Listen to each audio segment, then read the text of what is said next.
6번째 장면입니다. 이것도 부모님 입장에서 어떻게 대응하는 것이 현명한지 상담교육 전문가 선생님의 의견을 여쭤보고 싶어서 장면을 가져왔어요. 상은이 엄마가 상은이가 거짓말했다는 사실을 알게 되잖아요. 그래서 처음에는 화를 내지만 나중에는 애들 다 데리고 와라. 맛있는 거 사주거나 해주겠다라고 회유를 하게 됩니다. 현명한 대처였을까요? 저는 사실 이 책을 보면서 상은이 어머님이 굉장히 지혜로우셨다라고 생각을 했어요. 왜냐하면 이게 상은이가 거짓말을 했다라는 거 알았을 때 부모님 입장에서는 되게 화가 날 수 있잖아요. 그쵸. 자식이 거짓말을 했어? 널 와? 막 이러면서 어떤 친구를 사귀었길래 거짓말을 하는 거야? 막 이렇게 얘기할 수 있지만 상은이 어머님은 화는 나셨지만 그래도 상은이 마음을 좀 헤아려서 친구들을 좀 오라고 초대하신 거잖아요. 그러니까 저는 이게 사실은 무작정 회유로 보이지는 않고 좀 상은이 선택을 좀 믿어주셨던 것 같아요. 그러니까 우리 딸이 정말로 사귀고 싶어하는 친구들이 있는데 이 친구들은 도대체 누굴까라는 거를 어머님도 아마 궁금하셨을 것 같기도 하고 그래서 또 이제 상은이의 선택을 좀 믿고 한번 친구 초대해서 보자 데리고 와라라고 하셨던 것 같거든요. 그리고 상담실에서도 이 자녀의 친구 문제로 고민하는 부모님들이 정말로 많이 오세요. 특히 고학년 여자아이들 부모님 같은 경우에는. 그래서 이렇게 우리 아이가 조금 안 사귀었으면 좋은 친구들과 잘 지내는데 이걸 어떻게 하면 떼어놓나요? 이런 이야기를 하시거든요. 근데 제가 그때도 꼭 해드리는 이야기가 사실 우리도 그랬고 부모님도 그랬듯이 어렸을 때 부모님 말을 잘 안 듣고 내가 원하는 친구들을 사귀어요. 맞아요. 그러다가 이제 결국에 호되게 좀 당하기도 하고 막 하면서 이게 역시 부모님 말을 들을 걸 그랬구나라는 걸 경험을 통해서 좀 알게 되거든요. 그러니까 저는 그 경험이 좀 필요하다라는 생각을 해요. 어느 정도까지는. 그래서 부모님한테도 사실 이런 경험을 통해서 우리가 배우는 것도 있으니까요. 그래서 그런 거를 좀 말씀을 드리면서 대신에 여기서 굉장히 더 중요한 건 뭐냐면 부모님이 아이들과 소통의 끈을 놓지 않는 거예요. 왜냐하면 이런 문제로 인해서 오히려 부모님이랑 소통의 끈이 딱 끊어졌을 경우에는 뭔가 아이들이 정말로 엄마 말대로 아빠 말대로 친구랑 문제가 생겼을 때 그 이야기를 속상한 이야기를 부모님한테 못해요. 왜냐면 부모님 말대로 됐는데 내가 이 얘기를 해봤자 부모님께서 거봐 너 그럴 줄 알았어 이렇게 얘기를 들을까봐 오히려 얘기를 못하는 경우가 있거든요. 그래서 우리가 이럴 때 친구를 사귀라 마라 뭐 이렇게 얘기를 하는 것보다는 일단은 이 아이와 소통의 끈을 놓지 않고 일단은 굉장히 이야기를 좀 많이 나누면서 이 아이의 마음을 좀 물어보고 어떤 일이 있었는지 좀 이야기 나누면서 그러다가 정말로 이 아이가 친구 문제로 인해서 고민이 있을 때 자녀가 친구 문제로 고민이 있을 때 와서 털어놓을 수 있도록 그 소통 창구는 한 개쯤 꼭 마련을 해놓고 유지하는 게 중요할 것 같습니다. 무작정 부모님께서 뭐 화를 내기보다는 그 뭔가 자녀와 끊임없이 소통하고 대화하는 것이 그쵸. 중요하다는 말씀이시군요. 좋습니다. 네, 7번째 장면입니다. 상은이가 SNS 안에서 과장을 하고 거짓 정보를 올리라고 부추기는 장면이에요. 그런데 사실 이 어른들도 마찬가지입니다. 실제로 이런 고민을 가지고 있는 친구들이 많을 것 같은데요. 올바른 SNS 사용법은 무엇이 있을까요? 일단 아이들의 입장에서 보자면 이 아이들은 내 정보가 굉장히 무분별하게 노출될 수 있다는 거를 좀 기억을 해야 될 것 같아요. 왜냐하면 제가 어떤 사례가 있었냐면 페이스북에서 어떤 아이가 익명의 사람이랑 대화를 하는데 뭔가 이제 그 사람이 뭔가 안 좋은 말을 해서 이 아이도 그냥 받아친 거예요. 근데 그 사람이 익명의 사람이 나 너 어느 학교 다닌 줄 알아? 몇 월 며칠 몇 시에 내가 거기서 기다리고 있어. 조심해. 뭐 이런 식으로 답장을 해서 이 아이가 울면서 상담실에 온 적이 있어요. 그러니까 이 아이는 이 사람이 누군지도 모르는데 자기 정보가 SNS에 다 올라져 있는 거예요. 그러다 보니까 너무 무분별하게 이제 신상이 노출이 됐고 이걸 어떻게 해야 되나? 이제 언제 이 사람이 올지 모르는데 걱정이 된다 이래가지고 되게 힘들어했던 아이가 있었거든요. 그래서 이것처럼 내가 내 정보를 올리는 게 나와 내 친구들 뿐만 아니라 내가 모르는 사람도 볼 수 있구나. 그리고 이게 악용될 수도 있구나라는 거를 조금 기억을 하는 게 중요할 것 같고요. 이제 두 번째로는 SNS 정보가 모두가 다 진실은 아니라는 거. 왜냐면 우리 거짓 정보도 있고 과장된 정보도 있는데 이걸 마치 진실인 것처럼 조금 이제 왜곡 잘못돼서 비춰지는 경우들이 있으니까 이제 아이들은 이게 모두 다 진짜는 아니구나라고 좀 선별할 수 있는 능력을 좀 기르는 게 중요할 것 같고요. 이제 세 번째로는 내가 스스로 SNS를 너무 많이 하는 건 아닌가 좀 객관화해보는 과정도 필요한데 이거는 객관화가 참 어렵기 때문에 어플의 도움을 받아서 이제 어플에 보면은 요즘에는 이제 내가 핸드폰을 얼마나 어떤 어플을 많이 사용하는지 맞아요, 이런 맞아요. 거 좀 이렇게 보여주는 어플이 네, 있더라고요. 그렇죠. 그래서 저도 한번 해보니까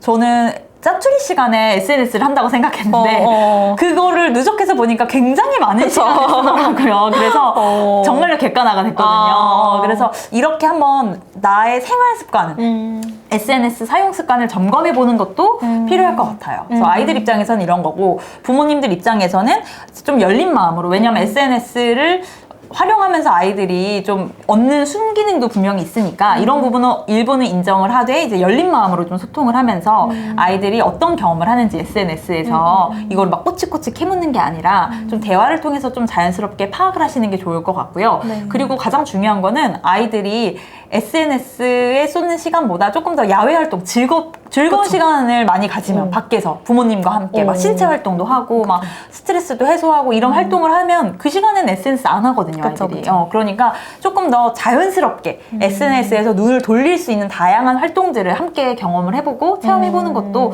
저는 좋을 것 같습니다. 이게 뭔가 이제 어른들도 아이들의 SNS 중독을 좀 제재하기 위해서 노력을 많이 기울여야 되겠네요. 좋습니다. 우리 어느덧 마지막 네. 장면인데요.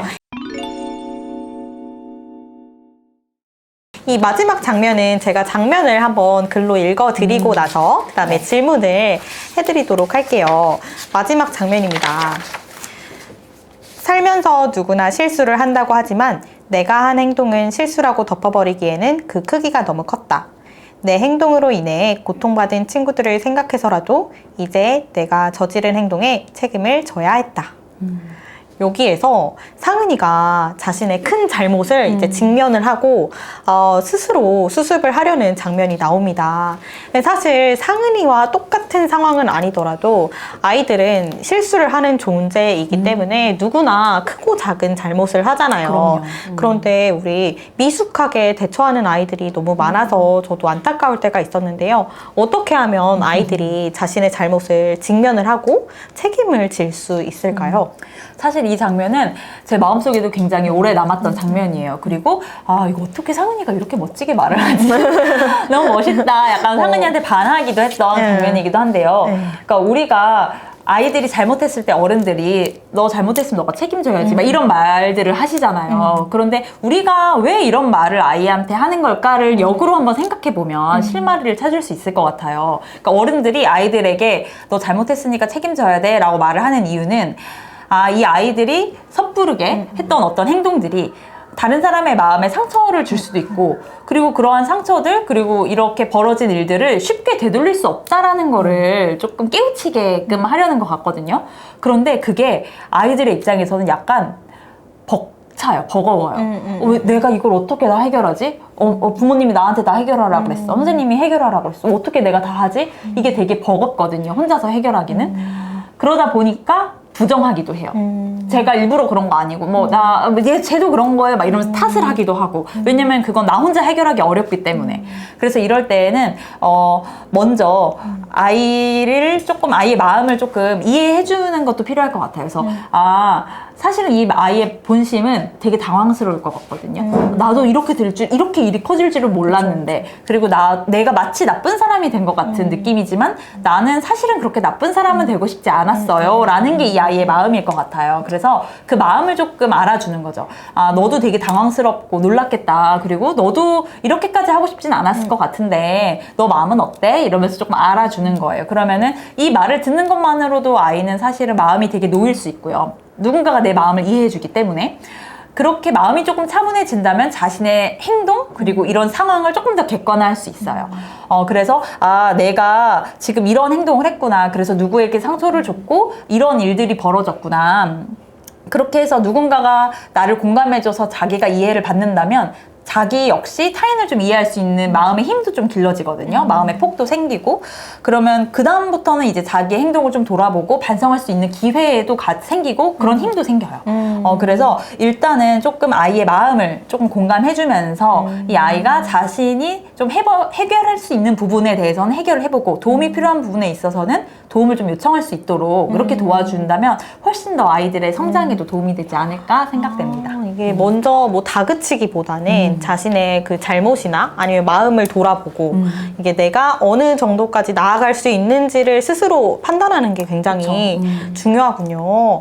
좋습니다. 이게 선생님 덕분에 정말 실질적이고 효과적인 방법을 많이 알게 되었어요. 저는 비록 이 상담 전문 교사는 아니지만 아이들에게 교실 안에서 상담을 해줘야 될 때가 정말 많거든요. 그럴 때 오늘 이 시간을 기억하면서 아이들의 마음을 따뜻하게 들어줘야 되겠습니다.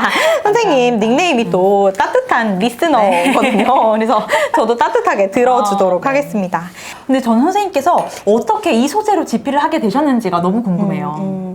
혜원쌤 말씀대로 요즘 초등학생 사이에 SNS가 아주 인기입니다.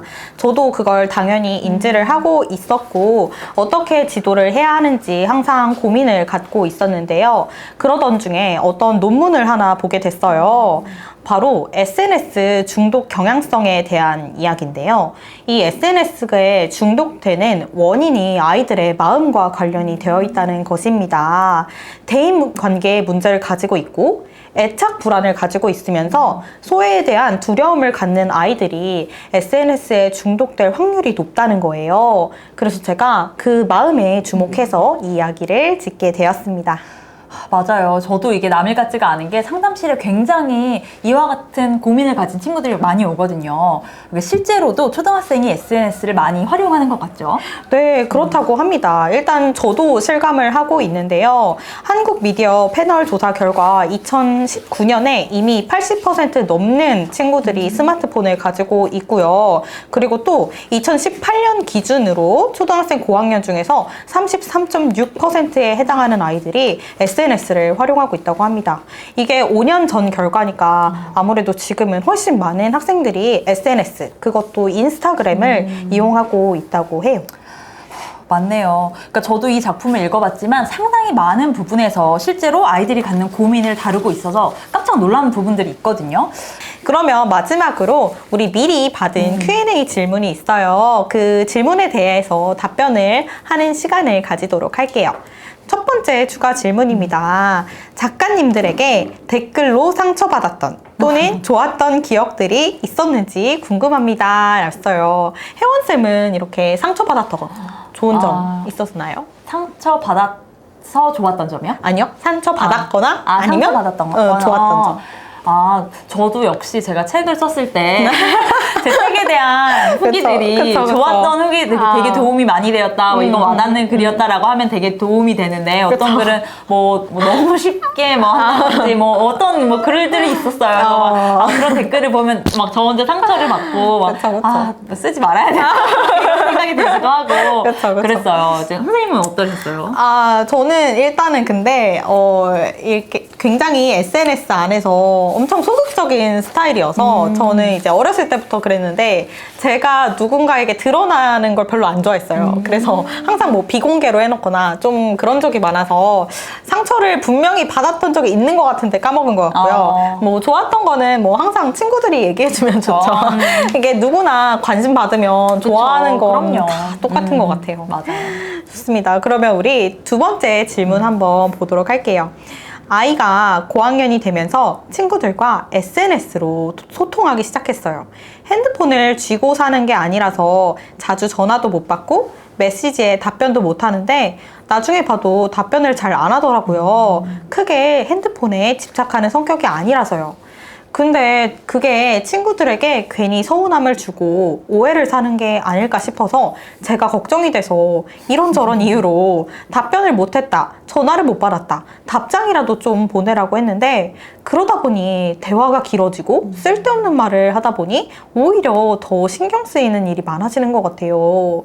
이제 곧 초6이 되는 아들의 SNS 생활 어떻게 가르쳐야 할까요?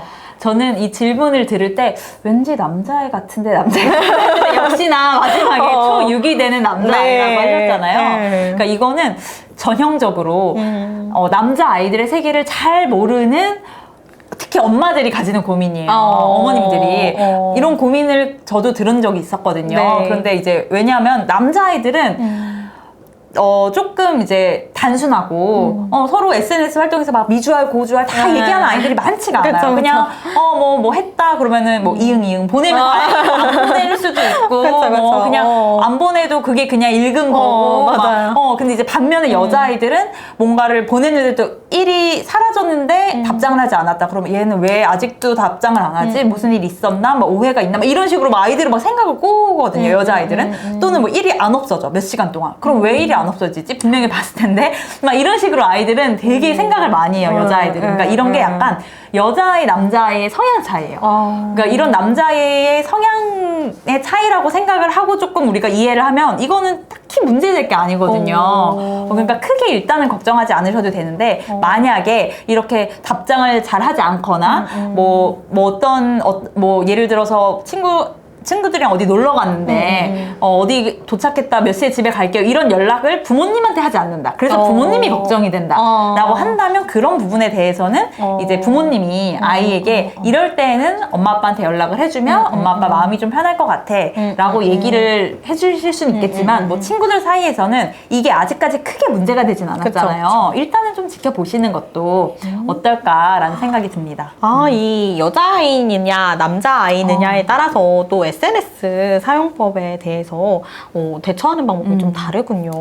알았습니다. 네. 저도 이제 아이들에게 SNS를 어떻게 해야 되는지 전반적으로 설명을 하지만 이 남자아이들이 어떤지 여자아이들이 어떤지 이 고민은 해본 적이 없는 것 같아서요. 선생님의 말씀을 참고해서 아이들에게도 이렇게 지도를 해보도록 하겠습니다. 네.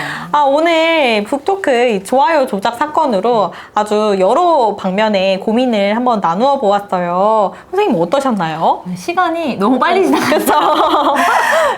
저도 이 책을 너무나 재밌게 읽었는데 또 이제 장면마다 이제 선생님이 딱 꺼내주셔서 장면을 같이 이야기를 나누는 게 조금 더 이 좋아요 조작 사건을 더 깊게 이해할 수 있는 시간이 아니었나라는 생각이 듭니다. 그렇죠. 저도 이제 많은 분들이 좋아요 조작 사건을 읽으시고 이 중간중간에 이 나라면 어떻게 했을까 이런 고민이 생길 때마다 이 혜원쌤과 저의 영상을 참고하셔서 의미 있는 시간 보내주셨으면 좋겠습니다. 네, 이것으로 그러면 북토크 시간을 마치도록 할까요? 네. 끝까지 시청해주셔서 감사합니다.